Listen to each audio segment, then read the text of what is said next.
We're going to go all the way back to 1975. Before she was a Supreme Court justice, Ginsburg won a major gender discrimination suit before the Supreme Court. Joining us now is the man she represented, Stephen Wiesenfeld. Stephen, thank you so much for joining us this morning. I want to talk about your case because when we think about Ginsburg, we think about her in terms of equal rights for women, but she also was an advocate and a fighter for broader equality for all. And your wife died in childbirth in 1972, and this is what your case is about.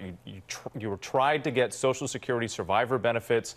At the time, the law only allowed women to get those benefits if the husband died, not the other way around. You watched Ginsburg argue the case before the Supreme Court. What was that like for you? Well, it was a very interesting time, and I want to point out that there's a woman's rights element to the case, which actually is stronger than one might think that the surviving widower would receive the benefit. Because my wife, Paula, she had paid money into the Social Security system for 7 years. She was a school teacher, paying money into the system. So when she passed away, the benefit that would accrue to a similarly situated male would support his wife. But there is no benefit for a widower who might have received that benefit had he been a woman instead.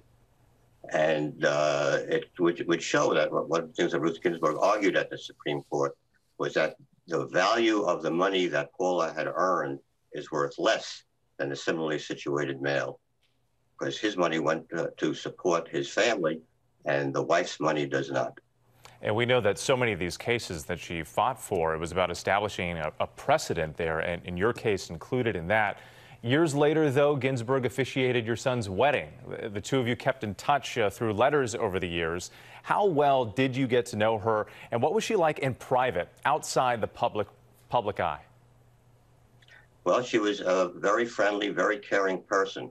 Every time that we got together, there was always a hug and little things of that nature. She also married my wife, my current wife, and me. That's Elaine that you see in that picture on the screen. And when I first brought Elaine into Ruth's chambers, she walked right up to Elaine, gave her a hug, and gave her a congratulatory smile that we were getting married. She was always very caring, and we can sit and talk for hours without having to mention anything about the law. I just talk about ourselves and ideas that the way things might be working out for the country and highly political kinds of things, but without being prejudiced one way or the other of whether we be a Republican or a Democrat. Well, Stephen, thank you again for your time this morning. We appreciate your insight and giving us more of a glimpse into this brief moment in what was an extraordinary life and career in Ruth Bader Ginsburg. Stephen, thank you so much again. Thank you. Well, hey there, GMA fans. Robin Roberts here. Thanks for checking out our YouTube channel. Lots of great stuff here. So go on, click the subscribe button right over here to get more of awesome videos and content from GMA every day, anytime. We thank you for watching, and we'll see you in the morning on GMA.